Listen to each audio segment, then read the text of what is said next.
Hello, and welcome to the Boffin Buzz, the podcast for anyone fascinated by farming's future.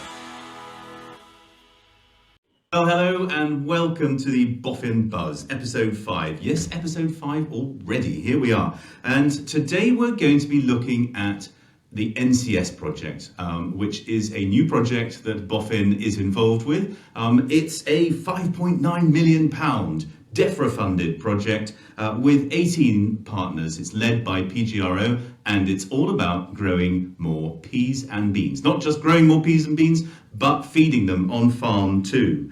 So the aim of this noble project is to bring about a reduction of 1.5 million tonnes of CO2 per year. And the main way of doing that is to reduce the amount of soya fed in livestock rations. And that's what we're going to be looking at today and very much concentrating on. How are we going to do that? Well, raise the acreage of peas and beans grown on farm for livestock food. And the bold ambition there is to raise it to about 20% of the arable rotation. It's currently about 5%. And then to substitute soya, about 50% of the soya used in livestock rations with homegrown pulses. So that's what we're going to be looking at today, the project, and we're going to be talking about how you can get involved in a bit. But I'm delighted to welcome to Boffin Buzz Michael Carpenter from Kelvin Cave, who's one of the project partners. Welcome, Michael. How are you? Tom, thanks for inviting me along to talk to you today. Fantastic. Well, let me just, I've described the project briefly, Michael. So just describe to me, from your point of view, what are the big challenges that we're really looking to address in this? From your point of view, what do you think we're looking to address? Well, I think the first challenge has got to be changing farmer mindset into the idea of growing homegrown proteins. It's a completely different change to the sort of historical supply chain of protein crops. That we've been working on that for quite a few years with a group of customers. The next and probably the most important one, once they do make the change, is making sure they're getting the right advice on the ways of harvesting, processing and preserving the product. And then finally, it's utilisation in the diet to get the best return. Great. Well, that's fantastic. Well, thank you very much for that, Michael. Now, what we really should start with, though, Michael, is do you just want to introduce yourself and also give us a little bit of background about Kelvin Cave as well? Well, Kelvin Cave Limited was set up by Kelvin Cave 40 years ago. We celebrated our 40th anniversary last month, and his aim after working in the larger companies to set up a business that supported farmers in utilising more of their homegrown feeds, trying to make that link between the sort of arable side of farms and the livestock side, which has traditionally been kept separate. And we've been, as I say, for the last 40 years, searching for scientifically proven products from around the world, really, that are giving farmers the best results and giving the best technical advice to support it. I joined the business 18 years ago in a role as a regional sales manager. I progressed up now to be technical director, and as well as the sales side of things, I'm sort of heading up the KC involvement in the NCS project. Growing homegrown proteins has been quite a passion of mine for the last 6 or 7 years, and I've got a group of customers I've been working with, feeding beans and peas in various forms with great success, and the project gives us a good opportunity to almost let the science catch up with what we've proven anecdotally and roll it out to a larger audience. Fantastic. Okay. Well, so Michael, just give me a bit of background as to some of the experience that Kelvin Cave has had in this particular area.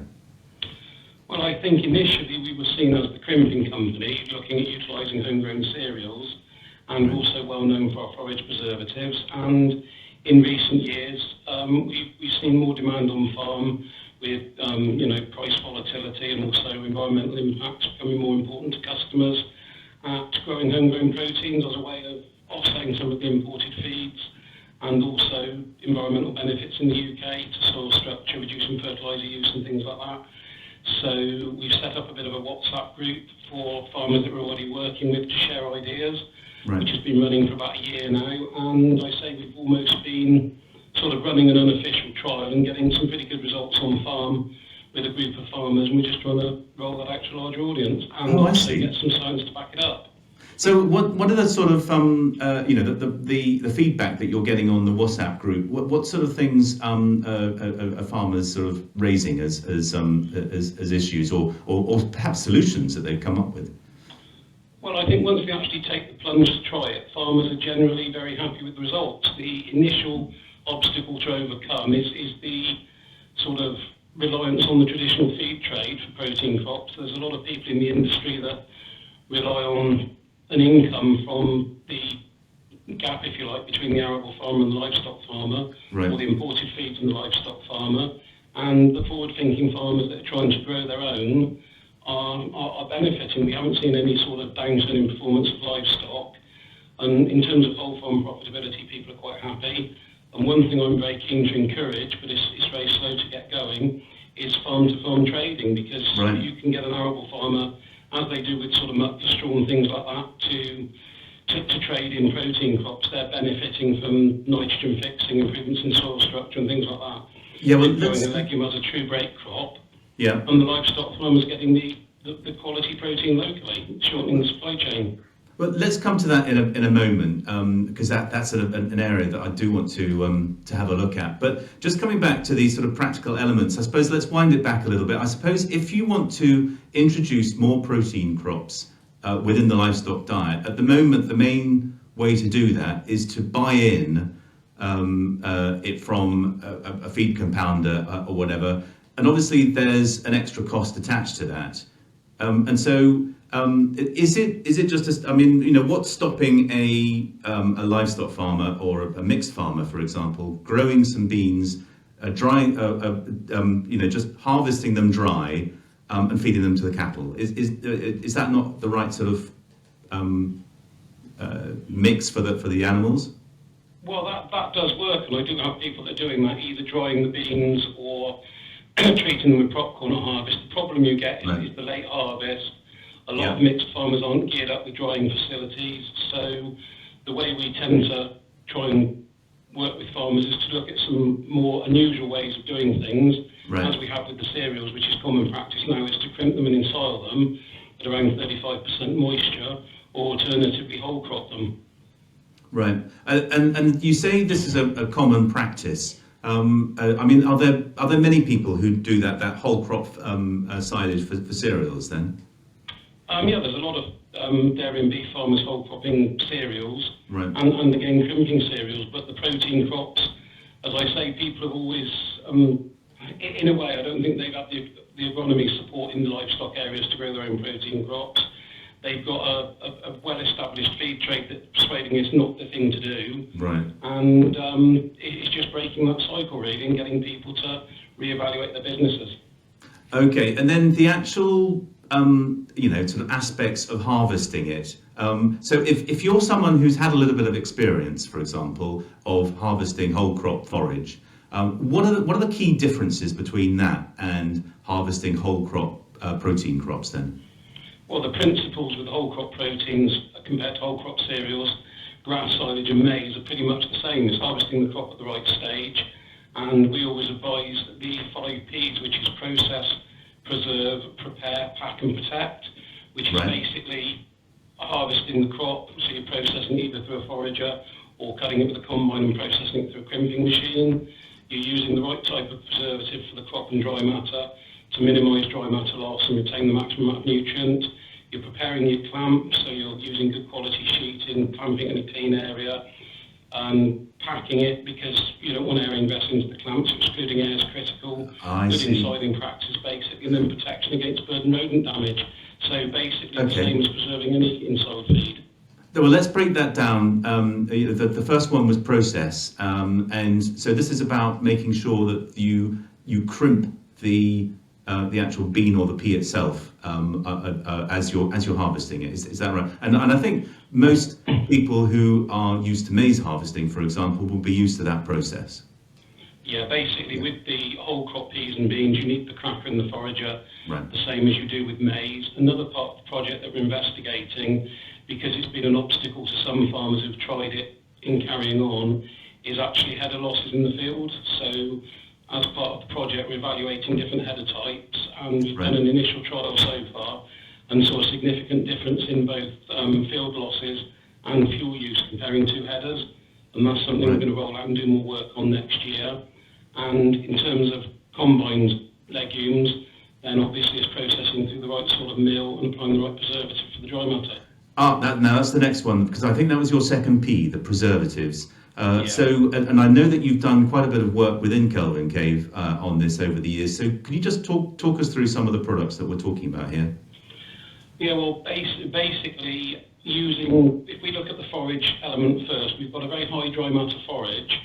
You've got a crop that's harvested late in the year, so there's risk of yeast and mold contamination in there, risk of soil contamination, harvesting at the right stage, and we basically, the products that we sell are all backed up by independent scientific research. The product I would recommend in most cases for whole crop legumes is a product called SafeSeal Pro, which is a blend of human food preservatives, sodium nitrite, sodium benzoate, potassium sorbate, and basically they kill bad bacteria, yeast and molds in there, so you get a very clean, efficient fermentation and minimum dry matter loss. The alternative, which some companies promote, is using a heterofermenting inoculant. The problem with that is these bacteria, to gain stability in the clamp, they convert lactic acid to acetic acid, and that actually increases dry matter loss by producing carbon dioxide and water, so they're far less efficient. I see. Right. Okay. No, well, that's great. And so moving on to the next P, I can't remember what that was, Michael. Just remind us. That was prepare. Prepare. Basically, yeah, be organised, make sure that the clamp facilities are suitable for the volume that you're going to be storing.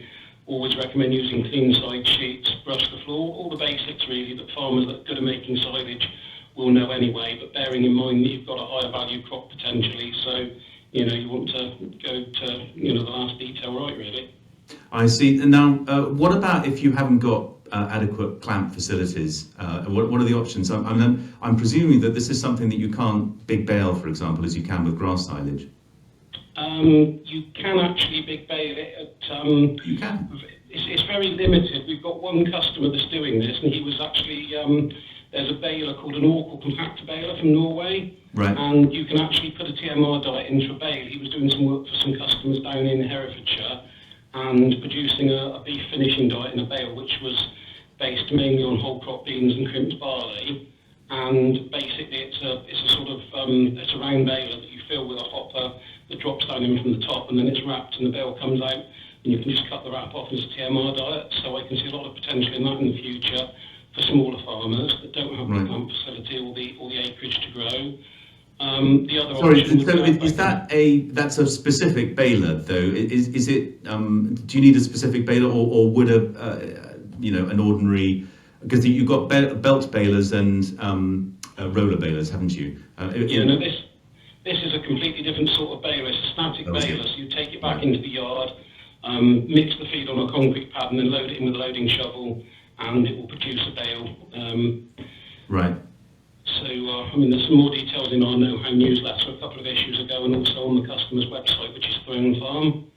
Right. Okay. No. Well, thanks for that. Moving to the next P, and again, sorry, I should have taken notes, shouldn't I, Michael? I've completely forgotten what the next one was. Yeah, the other option, sorry, Tom, when we come back to the preparing, if you've not got clamp space, is ag bagging. Yes, ag bagging. Yeah. So tell me what is ag bagging? Well, ag bagging basically is if you haven't got clamp space inside in a plastic tube. So for the forage, you get a big ag bag machine that you can tip trailers into, and that will. The machine moves forward as the trailers are tipped, and the machine passes the crop up into the bag and compacts it. That's good for the forage, and for the protein crops, for combined peas and beans. Then we also have a bagging machine that can either be fitted onto the crimper or run alongside it, and that will produce a smaller bag, about 2 meters wide, for the concentrate feeds. And we can also use that to bag cereals as well. Right, I see. Now, and we've got a video on the Boffin website that was, I think, sent in by one of your customers, if I remember rightly, Michael, very kindly, to illustrate that, illustrate some ag bagging of his forage crop, his pulse crop, I believe. And is that something? I mean, presumably it's a contractor operation. Is it easy enough to find contractors who will do this? Yeah, I mean, the ag bagging is a very limited job. I think there's probably only 4 or 5 contractors in the UK, but they all cover Right. big distances. So you could find a contractor pretty much anywhere. He's up in Inverness and he uses a contractor, I think, is down in south of Scotland in the borders. So Right. travelling's not really an issue to them. And for the combined grains or combined pulses, then we have a network of bagging contracts as well that we work with and can advise on. Right, I see. Okay, and then moving to the next P. We're on to the fourth P now, I think, which is pack. Pack, Basically, that's it. with any forage crop, with any ensiled feed, when you're ensiling cereals and things as crimp, the biggest obstacle to success is the ingress of air. So consolidation is critical, and obviously working with the whole crop beans and pea bean mixes, we're advocating harvesting at higher dry maps to maximise starch and protein. They are problematic to ensile. So one thing you need to get right is the compaction. So that should be rolling with a tractor as soon as you're filling the clamp, filling thin layers back to front, and just keep rolling. One thing that's very useful, I don't know if you've seen, is the silopactor, which is a press weighing 4 tons made out of train wheels that sits behind the Right. tractor, and that will increase consolidation by about 30 to 40% in the clamp. I see. Again, I mean, that's it sounds to me like a specialist operation, and it's good to get a contractor in. But perhaps contractors aren't available to all farmers. Would that be the case, Michael? No, there are quite a few silopactors out there that farmers have bought themselves. It's Right. not a huge capital investment, and we've got several cases where 3 or 4 neighbouring farmers, maybe that use the same contractor, so they're not going to be harvesting at the same time, have got together and shared the cost. There's also somebody down in the south who has 4 or 5 silopactors he hires out to customers. So, potentially there's going to be one quite near to most farmers. I see. I mean, with all of these things, Michael, if there are farmers out there who are interested in this, who perhaps don't have the right contacts or whatever, and there are various aspects that they need a little bit more help with, whereabouts should they go for advice? Well, in the first instance, speak to me or Kelvin or our other colleague Ian or David, and we can advise you on the best options, really. We're happy to visit farms. Also, we can put you in touch with contractors that can support you and other farmers that are already doing the job. We quite often hold on-farm meetings where we've got successful customers that we invite other people along to have a look. And I say involvement in the NCS project is quite an exciting way of being able to roll this out to a larger audience. Yeah, absolutely. And if you want to get involved with the NCS project, the best way to do that is to join Pulse PEP. And if you go to ncsproject.co.uk, then there's a button on there for you to join Pulse PEP. Pulse PEP is our online community where farmers,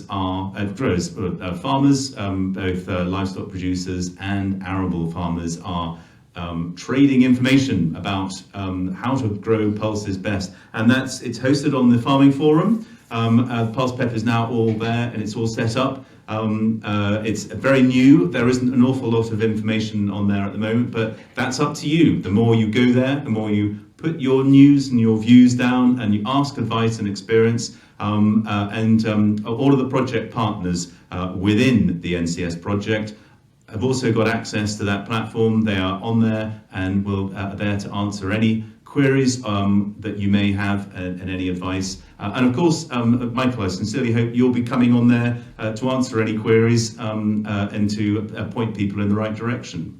Yeah, no, of course, keen to get involved.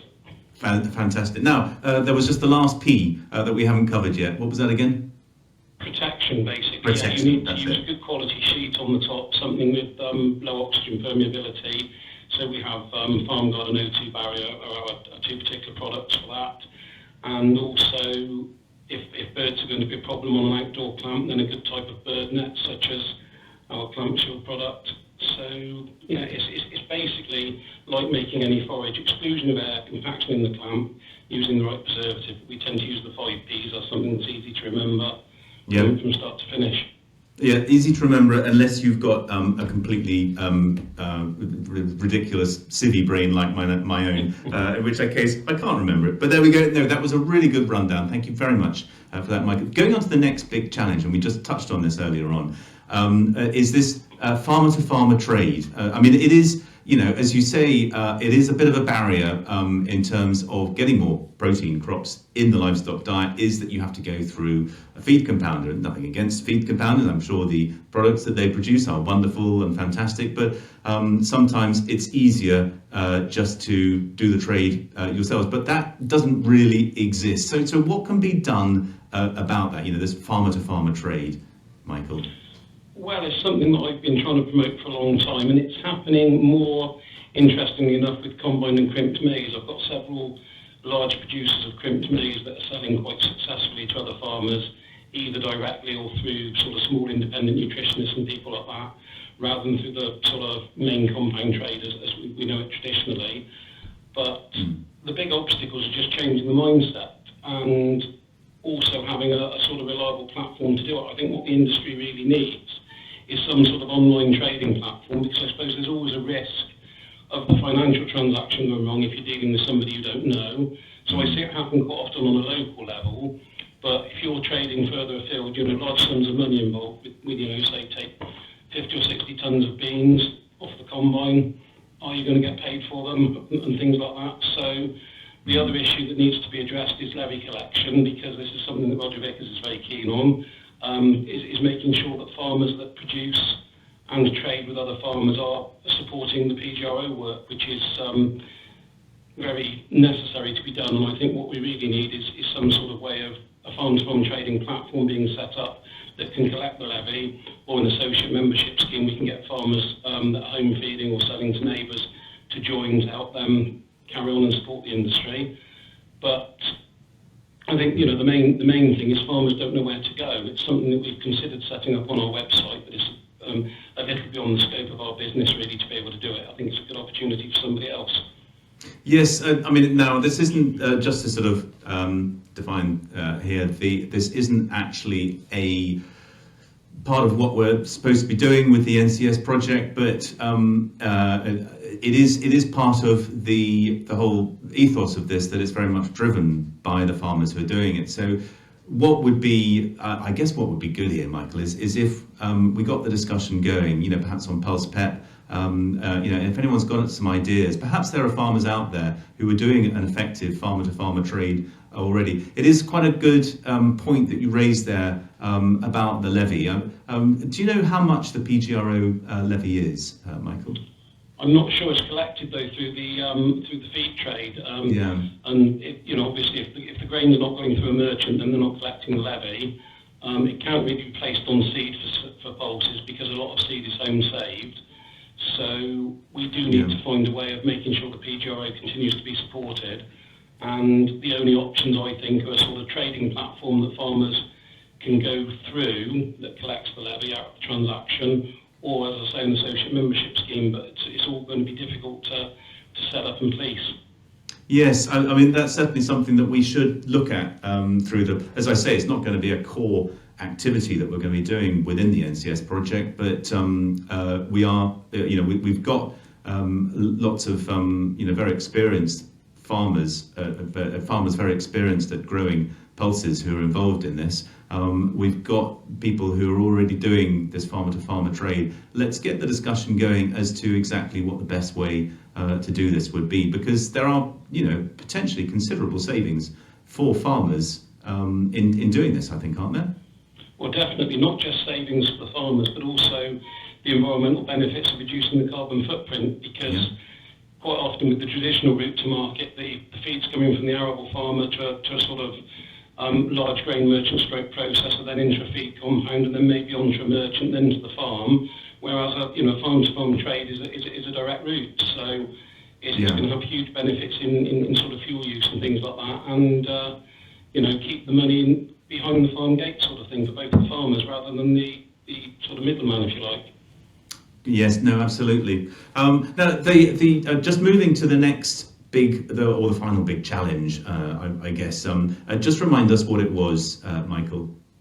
Basically making sure they're utilised right in diets, I think, is what we were looking at, wasn't it? Yeah. And what work has currently so far been done on that? Is that something that you've looked at? Kelvin Cave. Is that something you've looked at in particular?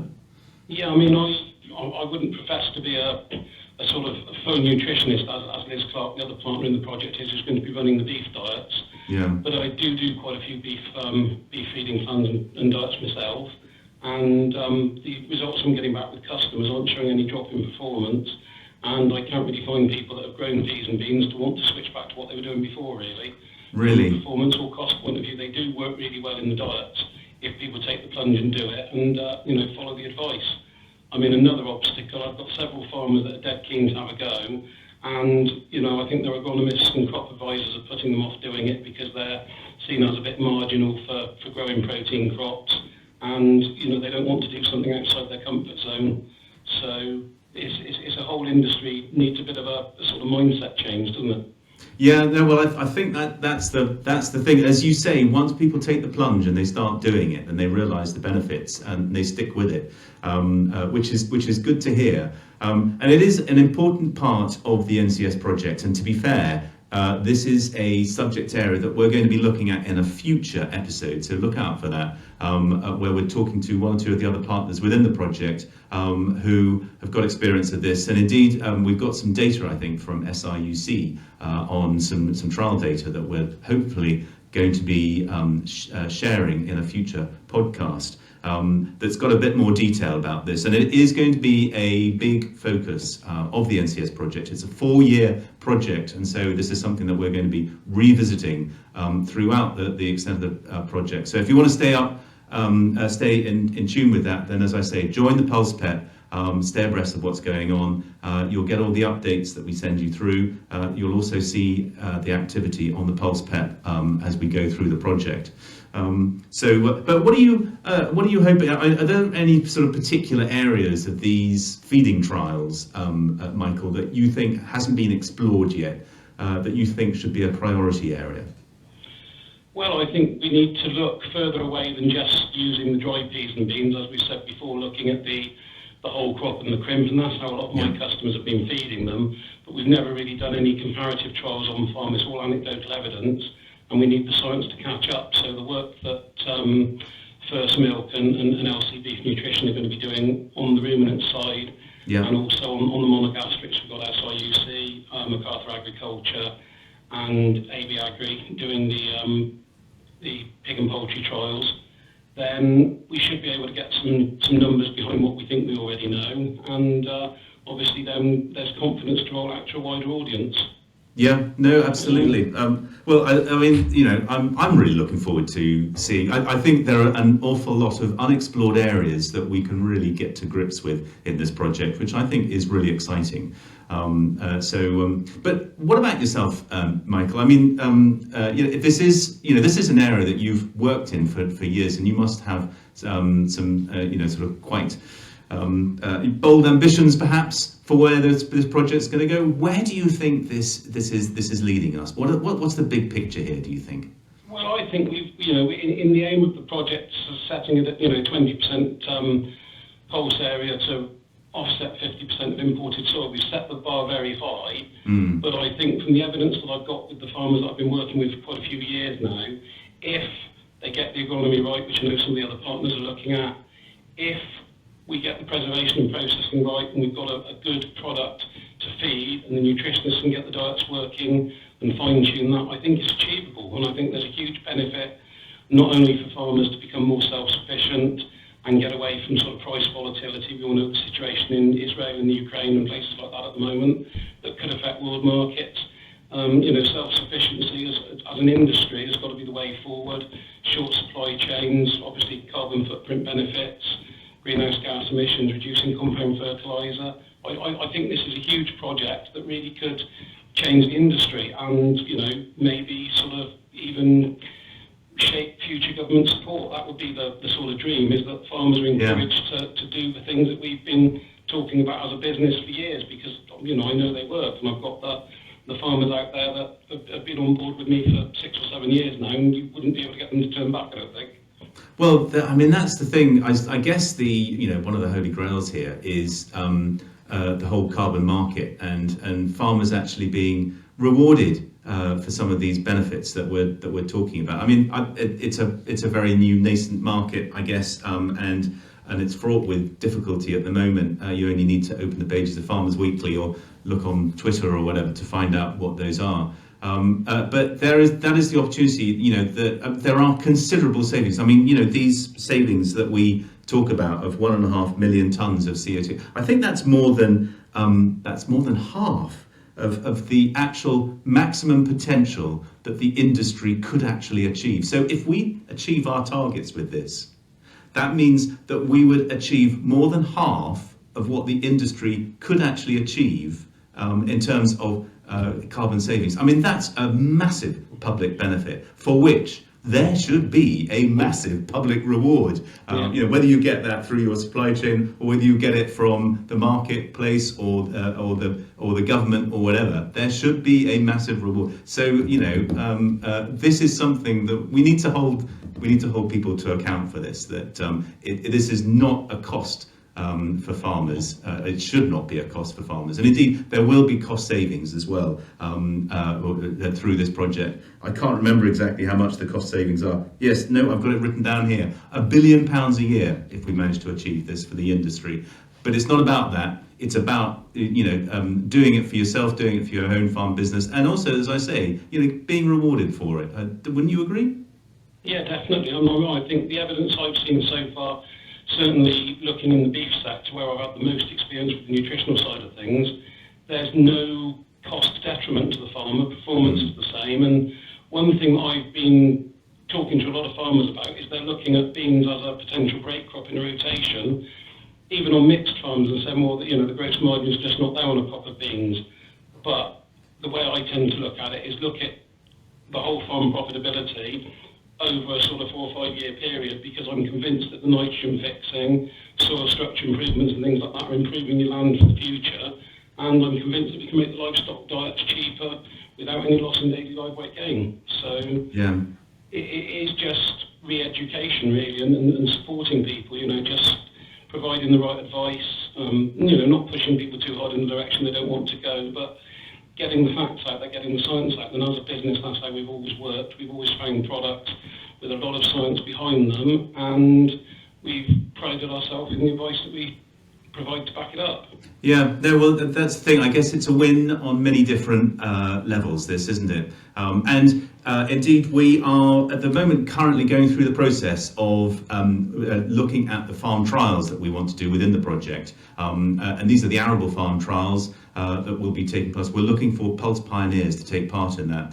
It's going to be around a rotational platform, just the sort of thing that you were talking about, Michael. This idea of measuring the pulse crop and the effect of the pulse crop throughout the rotation. So it's not just about looking at the pulse crop in isolation, but its effect throughout the whole rotation. We've got some small plot trials that I think Agri are doing, looking at this in a sort of in a small plot area. So we want to have a look at how that translates out to commercial farms, and that's what the Pulse Pioneers will be involved in. So look out for more information about being a Pulse Pioneer. We've already received quite a lot. We've had our Pulses of Brilliance workshop, for example, where we've brought together some ideas about what we can do. We're just bringing those ideas together, and we'll be coming forward with some protocols shortly, as far as that's concerned. So keep an eye out for that. But look, Michael, thank you so much for joining us today on the Boffin Buzz. What are the priorities this season? What are your customers? I mean, one thing, I've seen some pretty horrific pictures at the moment of people trying to get harvests in, maize harvests in particular. I don't know where things are at with presumably the protein crops are all safely harvested, or those that have been whole crop forage are safely harvested and in the clamp now, is that right? Yeah, I'd say most of the protein crops have been harvested. We had quite a good harvest. Good. We've got 3 ongoing laboratory scale trials with Dr. Dave Davis at Silage Solutions. He's done one with a mixed pea and bean crop down in Dorset. He's done one in Lancashire on a whole crop beans, and then we've done whole crop peas and beans down in South West Wales. So we're going to have some results from that in the Great. new year. And also we're going to be visiting some more farms and doing some analysis work on the crops in the clamp. Liz Clark, LC Beef Nutrition, is going to be starting the beef feeding trials very soon. Yeah. And obviously what we've done with the 3 trials I mentioned previously with Dave is we're comparing our preservatives with other preservatives available in the marketplace to look at the efficacy and dry matter loss and nutrient retention in the feed, so we can go out there and then give farmers the facts really and highlight the science behind what we've been recommending. Fantastic. Well, look, you'll have to come back, Michael, and give us an update, perhaps sometime next year once some of this data is in. But in the meantime, do have a look at the Pulse Pep, and we'll keep you updated. For those members of the Pulse Pep, and we'll obviously the discussion will be going on the Pulse Pep forum, on the farming forum as well. So look, that's about all we've got time for. Thank you so much for joining us, Michael, and best of luck with the rest of the day. Yeah, thanks very much, Tom. You too. Thank you very much. Thank you very much, everybody, for joining this edition of the Boffin Buzz, and we'll see you next time. Thank you very much, and goodbye.